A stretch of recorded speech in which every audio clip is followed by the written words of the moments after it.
اس وقت پاکستان اپنی تاریخ کے سب سے بڑے ڈیزاسٹر سے گزر رہا ہے، جس میں تقریباً 1.25 کروڑ کے قریب لوگ افیکٹ ہوئے ہیں اور 34 لاکھ بچے ایسے ہیں جو کھلے آسمان کے نیچے بنا پانی، بنا بجلی، بنا کھانا اور بنا چھت کے اپنی زندگی گزار رہے ہیں۔ یہ میں نہیں کہہ رہا، یہ یونیسیف کی اور UN کی رپورٹس کہہ رہی ہیں۔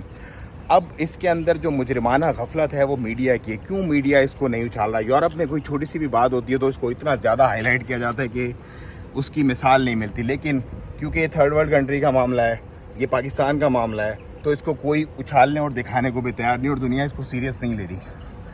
ابھی تک تو جیسے کیسے کام چل رہا ہے وہاں پر، لیکن سردی کے موسم میں بہت زیادہ اموات ہونے کا خدشہ ہے وہاں پر۔ تو پاکستان کے جو معاملات ہیں اس پر لوگوں کو سیریس ہونا پڑے گا۔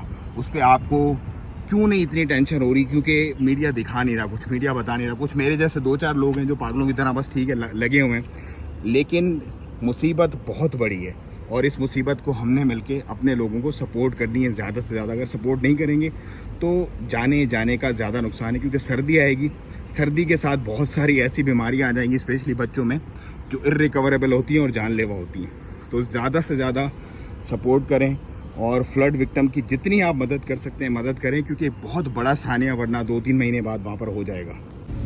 ہم اپنی طرف سے پوری کوشش کر رہے ہیں، جتنی مدد کر سکتے ہیں لوگوں کی کریں، لیکن یہ سانحہ اتنا بڑا ہے کہ ہم سب کو مل کر اس میں آپ کی مدد کی بہت ضرورت ہے۔ زیادہ سے زیادہ اس میں حصہ ڈالیں اور اس میں مدد کریں لوگوں کی، تاکہ ایک عالمی جو المیہ ہے انسانوں کی زندگی کا پاکستان میں جو ہونے جا رہا ہے اس سے لوگوں کو بچایا جا سکے۔